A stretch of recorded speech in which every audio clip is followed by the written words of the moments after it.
239 ఎకరాల fruit market Revanth Reddy గారు దాన్ని ప్రారంభోత్సవం చేశారు.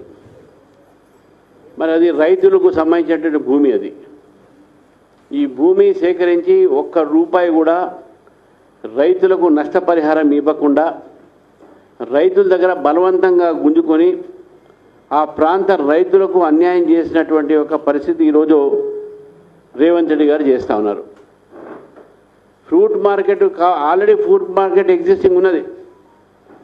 ఆ పక్కన ఉన్నటువంటి భూమిని ఈరోజు సేకరించి ఆ భూమిని రియల్ ఎస్టేట్గా మార్చి రైతులకు నష్టపరిచి, పైగా ఇనాగ్రేషన్ చేసే ముందు నుంచి కూడా రైతులు దాన్ని వ్యతిరేకిస్తున్న సందర్భంగా నిన్న దాని యొక్క ప్రారంభోత్సవానికి వచ్చే ముందు ఆ ప్రాంతంలో ఉన్న రైతులందరినీ కూడా అరెస్ట్ చేశారు. అందరినీ పోలీసు స్టేషన్ నిర్బంధించారు. మళ్ళీ సాయంకాలం పూట రేవంత్ రెడ్డి గారు పోయిన తర్వాత మళ్ళీ వదిలిపెట్టారు. అంటే మీ యొక్క పాలనలో రైతులకు మీరు ధాన్యాలు కొనట్లేదు వేరే మాట, మరి కొంటూ అబద్ధాలు ఆడుతున్నారు. భూములు గుంజుకునేది నష్టపరిహారం ఇవ్వకుండా ఇది ఎక్కడ న్యాయం చేస్తున్నారు రేవంత్ రెడ్డి గారిని అడుగుతా ఉన్నాను. మీకు రైతుల మీద కొద్ది కూడా సానుభూతి లేదా? మీరు మాట్లాడతారు, రైతుల గురించి మాట్లాడతారు, రైతులు డిక్లరేషన్ చేశారు మీరు వరంగల్. అక్కడ ఏం చేస్తున్నారు రైతుల కోసం అడుగుతా ఉన్నాను. రైతులకు నష్టపరిహారం చేసిన తర్వాతనే అక్కడ ఫ్రూట్ మార్కెట్ పెట్టాలి, అప్పటి వరకు మీరు పెట్టడానికి వీలు లేదని చెప్పేసి భారతీయ జనతా పార్టీ డిమాండ్ చేస్తూ ఉంది. ఈరోజు ఈ యొక్క ఫ్రూట్ మార్కెట్ ల్యాండ్ని ఓల్డ్ ఫ్రూట్ ఏదైతే ఉన్నదో అది టీజీఐఎస్సీకి ఇచ్చేశారు. టీజీఐఎస్సీకి ఇచ్చేసి ఇప్పుడు కొత్త ల్యాండ్ తీసుకుంటుంది. కానీ మీరు ఫ్రూట్ మార్కెట్ పెట్టండి, కానీ ఏ రైతులు భూమి అయితే మీరు తీసుకుంటున్నారో ఆ రైతులకు మీరు నష్టపరిహారం ఇచ్చిన తర్వాత కదా మీరు ఆక్యుపై చేయాలి. బలవంతంగా వాళ్ళని నిలగొట్టి బలవంతంగా అక్కడ రైతులు ఇప్పుడు సడన్గా వచ్చేది కాదు, గత అనేక రోజులుగా రైతులకు ఆందోళన చేస్తూ ఉన్నారు, రోడ్ల మీదకి వస్తూ ఉన్నారు. మా బీజేపీ నాయకులు శ్రీరామ్ యాదవ్ గారు, అదేవిధంగా మా జిల్లా అధ్యక్షులు బూరా నరసగౌడ్ గారు, భాషా గారు, వీళ్ళందరూ కూడా అక్కడ రోజు అక్కడ పోయి ధారణ చేస్తూ ఉన్నారు. అయినా కూడా ప్రభుత్వము బలవంతంగా మీరేంది చేసేది అని చెప్పేసి అక్కడ ఈ యొక్క కార్యక్రమం చేయడం జరిగింది. ప్రారంభోత్సవం కార్యక్రమం రైతులు వ్యతిరేకిస్తున్నా కూడా మీరు ప్రారంభోత్సవం చేశారు. అంటే రైతులు అంటే మీకు లెక్కలేదు.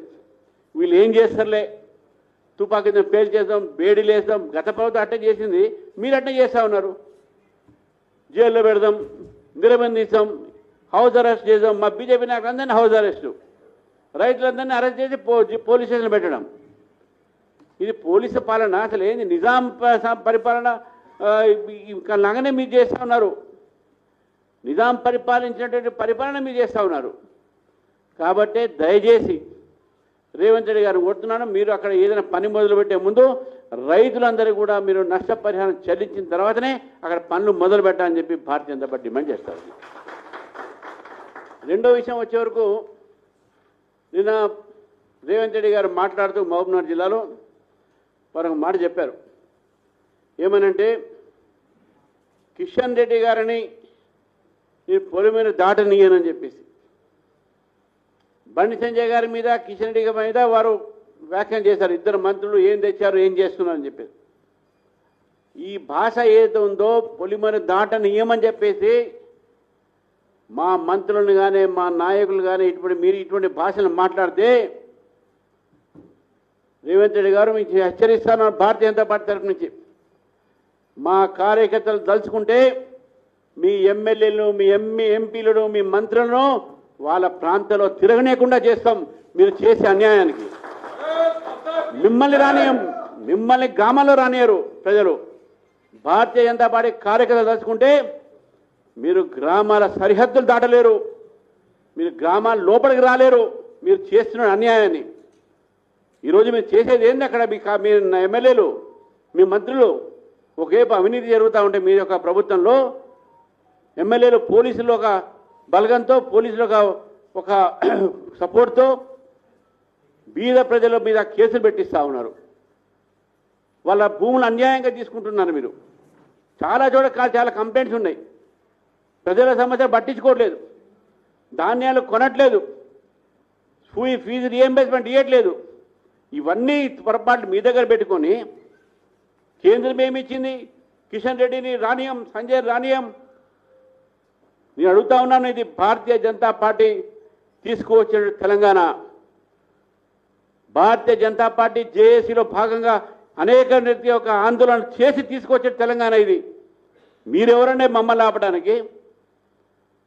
తలుచుకుంటే మేమే మీ రాష్ట్రాల నుంచి తరిమి కొడతామని చెప్పేసి కూడా రాష్ట్ర ప్రజలు గుర్తుపెట్టుకోండి. మీకు మిమ్మల్ని మీరు చేసే ఒక అన్యాయాన్ని, మీరు చేస్తున్నటువంటి ఒక కమిషన్ ఒక రాజ్యాన్ని, మీరు చేస్తున్నటువంటి ఒక అవినీతిని ప్రజలు గమనిస్తూ ఉన్నారు. ఈ అవినీతి చేసేటటువంటి ఒక రెండు పార్టీలని కూడా తెలంగాణ ప్రజలు తరిమి కొడతారు. రేపు రాబోయేది బీజేపీ ప్రభుత్వం. మీరు రాగానే మీ అందరి మీద ఎంక్వైరీ కూడా పెట్టిస్తామని చెప్తా ఉన్నాను. ఈరోజు రేవంత్ రెడ్డి గారికి మీరు పదే పదే అడుగుతూ ఉన్నారు. నేను మళ్ళీ మిమ్మల్ని ప్రశ్నిస్తూ ఉన్నాను. మొన్ననే జగిత్యాల నుంచి కొన్ని జాతీయ రహదారులని 8,000 కోట్లతో ఇచ్చింది కేంద్ర ప్రభుత్వం కాదా? అది ఈ రాష్ట్రానికి కాదా వచ్చింది? రాష్ట్రంలో 12 జాతీయ రహదారులు తీసుకొచ్చి 32 ఒక జిల్లాలకు అనుసంధానం చేసింది అది కేంద్ర ప్రభుత్వం కాదా? బీబీ నగర్లో ఎయిమ్స్ తీసుకొచ్చింది అది కేంద్ర ప్రభుత్వం కాదా? కాజీపేటలో కోచ్ ఫ్యాక్టరీ ఇస్తున్నది అది కేంద్ర ప్రభుత్వం కాదా? వరంగల్లో టెక్స్టైల్ పార్క్ తీసుకొచ్చింది అది కేంద్ర ప్రభుత్వం కాదా? జహీరాబాద్లో ఇండస్ట్రియల్ పార్క్ తీసుకొచ్చింది అది కేంద్ర ప్రభుత్వం కాదా? ములుగులో ట్రైబల్ సెంటర్ని తీసుకొచ్చింది అది కేంద్ర ప్రభుత్వం కాదా? షామీర్పేట చుట్టూ ఉన్నటువంటి మన శంషాబాద్ చుట్టూ ఉన్నటువంటి ఒక ఏరోస్పేస్ ఇండస్ట్రీ జోన్ తయారు చేసింది అది కేంద్ర ప్రభుత్వం కాదా? ఇదే విధంగా ఈరోజు 5 కిలోల బియ్యం రాష్ట్రంలో ప్రజలకు ఉచితంగా వస్తుంది, అది ఇచ్చేది కేంద్ర ప్రభుత్వం కాదా? కేంద్ర ప్రభుత్వం ఇస్తున్నది ఇప్పటి వరకు ఇస్తూనే ఉంటాము. 13 లక్షల కోట్ల రూపాయలు ఈ తెలంగాణ ఏర్పాటు చేసినప్పటి నుంచి నరేంద్ర మోదీ గారి ప్రభుత్వం తెలంగాణకి ఇవ్వడం జరిగింది. మీకు కావాలంటే మీరు విడుదల చేయండి వైట్ పేపర్, దాని మీద మేము కూడా విడుదల చేస్తాం. చర్చకు సిద్ధమని చెప్పండి, ఎక్కడ చర్చ చేస్తామని చెప్పండి, సెక్రటరియట్ గేట్ దగ్గర చర్చ చేయమని చేస్తాం. సమయం పెట్టుకుందాం దాని మీద. ఆ సమయానికి నేను వస్తాను.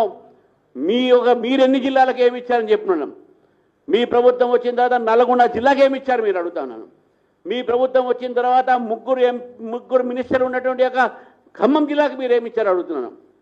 మీ సొంత జిల్లా మహబూబ్ నగర్ జిల్లాకు వాగ్దానాలు తప్ప ఇచ్చింది ఏమి అడుగుతున్నాను. ఆదిలాబాద్కి ఏమి ఇచ్చారని చెప్తున్నాను. ఉమ్మడి ఆదిలాబాద్కు, ఉమ్మడి నిజామాబాద్కి ఏమి ఇచ్చారని చెప్తున్నాను. మీరు మాత్రం జిల్లాలకు ఏమి ఇయ్యరు. చివరికి హైదరాబాద్ మున్సిపల్ కార్పొరేషన్ కూడా మజ్లీస్ చెప్తే 3 ముక్కలు చేసి ఈ హైదరాబాద్ మున్సిపల్ కార్పొరేషన్ అయితే ఏంది, మల్కాజ్గిరి మున్సిపల్ కార్పొరేషన్ అయితే, సైబరాబాద్ మున్సిపల్ కార్పొరేషన్కి ఏంది అయితే ఇప్పటి వరకు మీరు ఇచ్చింది ఏంది అడుగుతా ఉన్నాను. మీరు కేవలం తీసుకోవడమే కానీ మీకు ఇచ్చే అలవాటు లేదు కదా.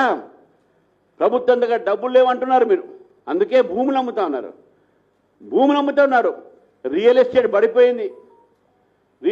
పడిపోయింది. మీరు హిల్ట్ ద్వారా తీసుకువచ్చి హైదరాబాద్ చుట్టుపక్కల రైతులు ఒక గొంతు కోస్తా ఉన్నారు. ఇవన్నీ కూడా మీ యొక్క పరిపాలన జరుగుతున్నటువంటి లోపాలు. ముందు దాన్ని సరిదిద్దుకోండి, తర్వాత నిజాం భాష మాట్లాడండి. మీకు మజ్లీస్ సావాసం బట్టి నిజాం భాష వచ్చింది. మీరు రానియం చేనియం, ఇది నిజాం పరిపాలన కాదు, రజాకార్ల పరిపాలన కాదు. మీరు రజాకార్లానే బిహేవ్ చేస్తే తెలంగాణ ప్రజలు రజాకారులతో ఏ విధంగా కొట్లాడారో కాంగ్రెస్ పార్టీతో రేపు ఆ విధంగా కొట్లాడతారని చెప్పేసి కూడా తెలియజేస్తున్నాను. You are behaving like Razakar. Telangana ఒక ప్రభుత్వం రజాకార్లాగానే బిహేవ్ చేస్తూ ఉంది.